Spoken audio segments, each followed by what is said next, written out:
বঙ্গোপসাগরে বিমান ঘাঁটি তৈরি এবং বাংলাদেশ ও মিয়ানমারের অংশ নিয়ে একটি খ্রিস্টান দেশ বানানোর চক্রান্তের বিষয়ে সাম্প্রতিক সময়ে যে অভিযোগ সামনে এসেছে তা নিয়ে প্রতিক্রিয়া জানিয়েছে যুক্তরাষ্ট্র। দেশটি বলছে যুক্তরাষ্ট্রের বিষয়ে এসব তথ্য সঠিক নয়। এছাড়া গ্রামীণ টেলিকমের চেয়ারম্যান ও নোবেলজয়ী অর্থনীতিবিদ ডক্টর মোহাম্মদ ইউনুসের বিচারিক কর্মকাণ্ডের বিষয়টিও মার্কিন পররাষ্ট্র দপ্তরের ব্রিফিংয়ে উঠে এসেছে। দেশটি বলছে ডক্টর ইউনুসের বিরুদ্ধে মামলার বিষয়টি নিবিড়ভাবে পর্যবেক্ষণ করছে যুক্তরাষ্ট্র। এমনকি ডক্টর ইউনুসকে হয়রানি এবং হুমকি প্রদর্শনের জন্য শ্রম আইনের অপব্যবহার হতে পারে বলেও যুক্তরাষ্ট্র তার উদ্বেগের কথা জানিয়েছে। স্থানীয় সময় মঙ্গলবার ৪ জুন নিয়মিত সংবাদ সম্মেলনে এক সাংবাদিকের প্রশ্নের জবাবে এসব কথা বলেন মার্কিন পররাষ্ট্র দপ্তরের মুখপাত্র ম্যাথিউ মিলার।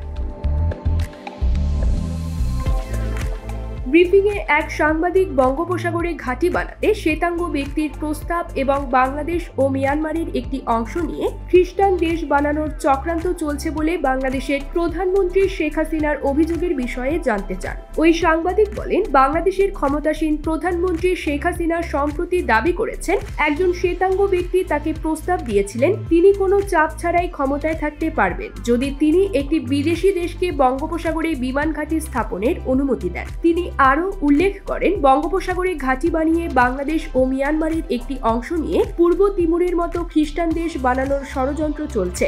শেখ হাসিনা কি এসব অভিযোগের তীর যুক্তরাষ্ট্রের দিকে ছুটছেন? কারণ যুক্তরাষ্ট্র বাংলাদেশে একটি অবাধ এবং সুষ্ঠু নির্বাচন আয়োজন, আইনের শাসন এবং দুর্নীতি দমন নিয়ে অব্যাহতভাবে আহ্বান জানিয়ে আসছে।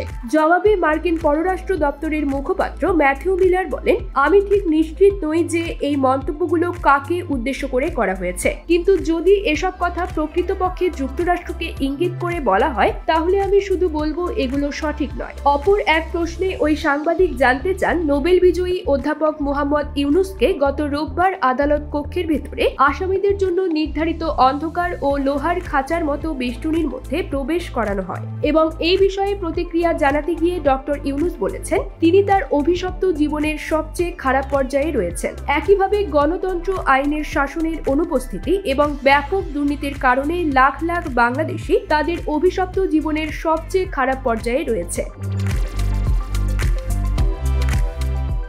আমরা দেখেছি যুক্তরাষ্ট্র বাংলাদেশের সাবেক সেনাপ্রধান ও পুলিশ প্রধানের ওপর কিছু নিষেধাজ্ঞা ও ভিসা বিধিনিষেধ আরোপ করেছে। আপনি কি মনে করেন গত 7 জানুয়ারি অনুষ্ঠিত নির্বাচনের পর সরকারকে জবাবদিহি করার জন্য এসব পদক্ষেপই যথেষ্ট, নাকি আপনি অতীতের প্রতিশ্রুতি অনুযায়ী বাংলাদেশের গণতন্ত্রপ্রেমী জনগণের সাথে সংহতি প্রদর্শনের জন্য আরও পদক্ষেপ নেওয়ার কথা বিবেচনা করবেন? জবাবে ম্যাথিউ মিলার বলেন, আমরা ডক্টর ইউনুসের বিরুদ্ধে মামলার অগ্রগতি নিবিড়ভাবে পর্যবেক্ষণ করছি।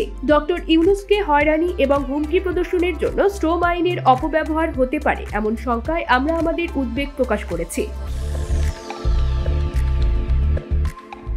তিনি আরও বলেন, আমরা আরও উদ্বিগ্ন। শ্রম এবং দুর্নীতি বিরোধী আইনের এই ধরনের অপব্যবহার আইনের শাসন নিয়ে প্রশ্ন তুলতে পারে এবং সরাসরি বিদেশে বিনিয়োগে বাধা আসতে পারে। মার্কিন পররাষ্ট্র দপ্তরের এই মুখপাত্র বলেন, বিচার প্রক্রিয়া চলতে থাকায় আমরা বাংলাদেশ সরকারকে ডক্টর ইউনুসের বিষয়ে ন্যায্য ও স্বচ্ছ আইনি প্রক্রিয়া নিশ্চিত করতে উৎসাহিত করতে থাকব, কিন্তু আরব নিয়ে আগাম বলার মতো কোনো তথ্য আমার কাছে নেই। News desk, UKBD Times.